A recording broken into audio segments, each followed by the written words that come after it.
Olá, tudo bem? Esses dias eu estava estudando sobre inteligência artificial e me veio uma pergunta. A gente fala muito sobre como a tecnologia estará até 2035, mas quase ninguém pergunta como será o ser humano em 2035. E foi por isso que eu comecei essa investigação. E assim, pessoal, eu não quero começar essa investigação fazendo previsões, até porque eu acho que isso não é possível e é muito irresponsável. Eu quero utilizar a psicologia, a sociologia e outras áreas de conhecimento e nos permitem avaliar com as evidências que já existem dessas áreas de conhecimento as mudanças que estão acontecendo agora e qual que é o impacto disso na nossa personalidade, na nossa atenção, na nossa mente, em todas essas transformações que estão acontecendo. Porque existe uma ideia muito importante na psicologia social, proposta pelo psicólogo Kurt Lewin, que diz que o comportamento ele não pode ser entendido apenas pela pessoa, pelo indivíduo em si, mas ele também depende do ambiente que a pessoa vive e está inserida.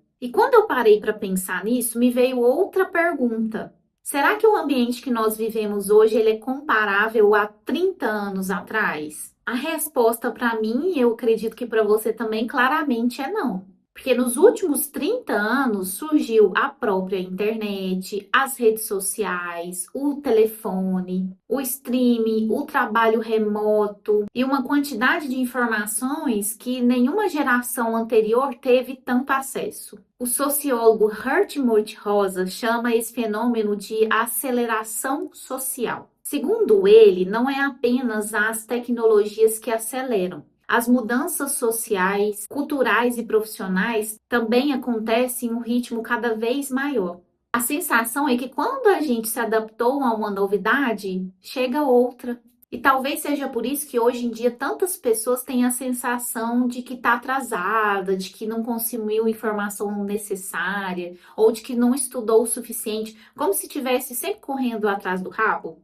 E foi exatamente aqui que a minha pesquisa começou a ganhar outra direção. Porque se o ambiente muda tanto e mudou tanto nos últimos anos, faz sentido a gente perguntar: será que nós também não estamos mudando? Nós temos vários estudos que comprovam que o nosso cérebro ele continua plástico para o resto da vida. O que isso significa? Que ele continua se adaptando e se moldando às experiências que a gente tem ao longo da vida. Então, nós estamos em constante aprendizado, em constante transformação.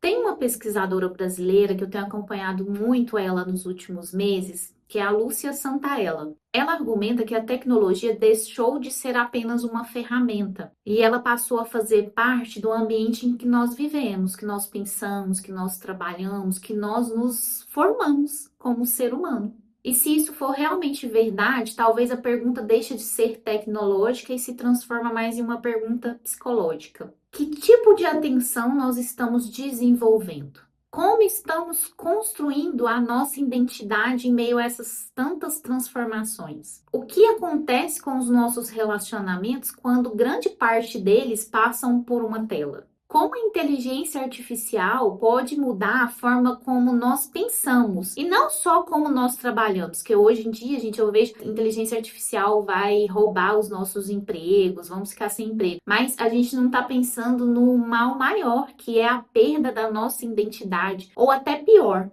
a influência negativa na formação de quem nós somos. Outro autor que me chama muita atenção, que é o Byung-Chul Han.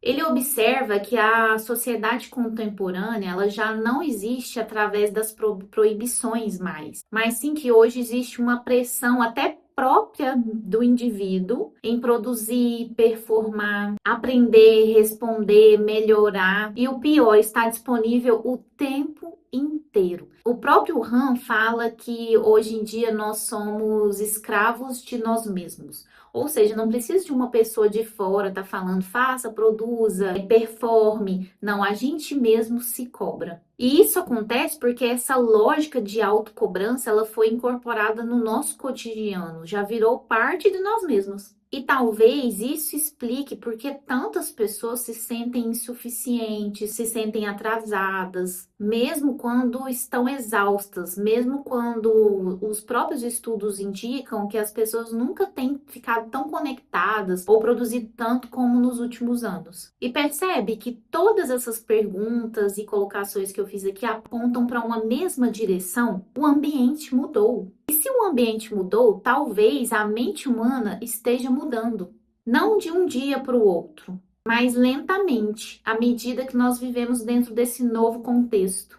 E é por isso que eu não quero fazer um canal sobre inteligência artificial, sobre psicologia, sobre autoestima, que eu vejo muito por aí. Mas eu quero investigar uma pergunta: como as transformações da contemporaneidade está remodelando a mente humana? Eu percebo que o ser humano de hoje em dia ele está muito mais conectado, muito mais produtivo, muito mais conectado com a inteligência artificial e com certeza tem acesso a informações que nenhuma geração anterior teve. Mas também talvez precise desenvolver algo que eu vejo que está caminhando para um caminho muito obscuro, que é a questão do discernimento. O discernimento para quê? Para escolher onde você coloca a atenção. Discernimento para decidir quando usar a tecnologia, a internet, ou quando se afastar dela também, para construir relações que não dependam só dos algoritmos. E o mais importante, discernimento para continuar pensando criticamente mesmo quando essas informações elas chegam tão rápido. Porque hoje eu vejo que a gente responde muito mais por impulso, por estímulo, do que pensar criticamente antes de responder. Pessoal, o que eu tô trazendo aqui, elas não são confirmações, elas são hipóteses.